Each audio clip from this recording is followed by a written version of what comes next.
इब्न जौजी ने लिखा है सैकड़ों साल पहले, आज के किसी आलिम की बात बताता तो लोग इनकार करते। सैकड़ों साल कहते हैं बलख में कहत पड़ गया, लोग हिजरत करके समरकंद आ गए। एक सैयदों का खानदान भी आया, एक ऐसी खातून भी आई जिसके साथ 3 बेटियां थी, बेटा भी कोई नहीं, खामद फौत हो गया।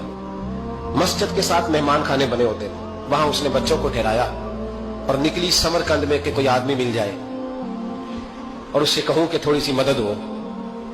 वो चलते चलती एक सेठ के पास, रईस के पास पहुंची। जिन लोगों के पास दौलत आती है ना, वो कई दफा सख्त जुमले कहने लगते हैं जो अल्लाह को पसंद नहीं आते।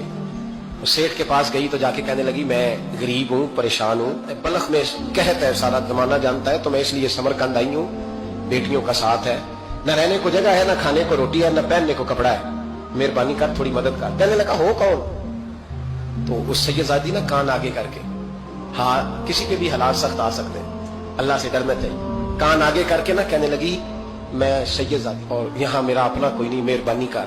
तो वो सेठ साहब, चौधरी साहब कहने लगे मुझे कैसे पता चलेगा तू सैयद है? तो सैयदादी ने अपना पल्लू खोला और अपने आंसू दोनों आंखों से साफ किए तो कहने लगी अल्लाह तेरा भला करे, मैं साबित नहीं कर सकती कि मैं हुजूर का खानदान, मेरे पास कोई दलील नहीं, मैं नहीं बता सकती। चल ठीक है, चली गई। किसी ने बताया कि यहाँ एक यहूदी भी रहता है, वो बड़ा सखी है, यहाँ आतिश परस्त है, यहाँ पारसी है काफिर गैर, सखी बड़ा है। उसके पास गई, बैठी रही, लोग बैठे थे, जब चले गए तो करीब गई, कहने लगी मजबूर हूँ, परेशान हूँ, गरीब नहीं हूँ। कहने लगा बीबी तुझे कभी देखा नहीं, समरकंद की इतनी आबादी नहीं, मैं सारे शहर, तू कौन है?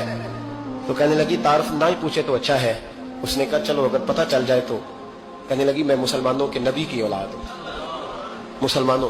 उसने कहा पैगंबर खुदा की औलाद। उठ के खड़ा हो गया, बीबी को साथ लिया, घर गया। कहने लगा जो साफ सुथरा कमरा है ना उसे फिर धो डालो, एक दफा फिर धो डालो। कमरा धुलाया, साफ कराया। फिर कहने लगा बीबी मेरे बर्तन ज्यादा साफ सुथरे नहीं, मैं नए ना खरीद के ला दूं। फिर नए बर्तन लाया। फिर अपने बच्चों से कहने लगा ऊंचा ना भूलना, ये सैयदा फातिमा की शहजादियां आई, यहाँ कोई शख्स ऊंची बात ना करे। फिर कहने लगा बीबी जो मेरा बिल्कुल तैयब और हलाल रिज़्क है ना, ये उसमें से लंगर है, लेकिन चूंकि मैं गैर मुस्लिम हूं, मुझे सलीके नहीं आते, जैसा तैसा भी हो ना इसे कबूल कर लेना। खातून को कहने लगा ये घर है, जब तक जी चाहे यहाँ रहना, और देखना हो सके तो रात अपने नबी से सिफारिश करना, मेरा भी कोई मसला, मेरी भी कोई कबूलियत कहीं हो जाए। वो मुसलमान कहलाने वाला रात को सोया, कहते जन्नत सजी हुई है, लोग जन्नत में जा रहे हैं, लाइनें लगी हुई हैं, नबी पाक लोगों को जन्नत में भेज रहे हैं। मैं भी दौड़ के लाइन में लग गया, फरिश्ते ने मेरा बाजू पकड़ा, का पीछे हट। तो मैं दौड़ के हुजूर की बारगाह में गया, मैं हुजूर सारे जन्नत में जा रहे हैं कि मुझे नहीं जाने देता। नबी पाक ने फरमाया तू कौन है? या रसूलल्लाह मैं मुसलमान हूं। कहते हुजूर मुझसे फरमाने लगे कोई दलील है तेरे पास? दलील है कोई तेरे पास?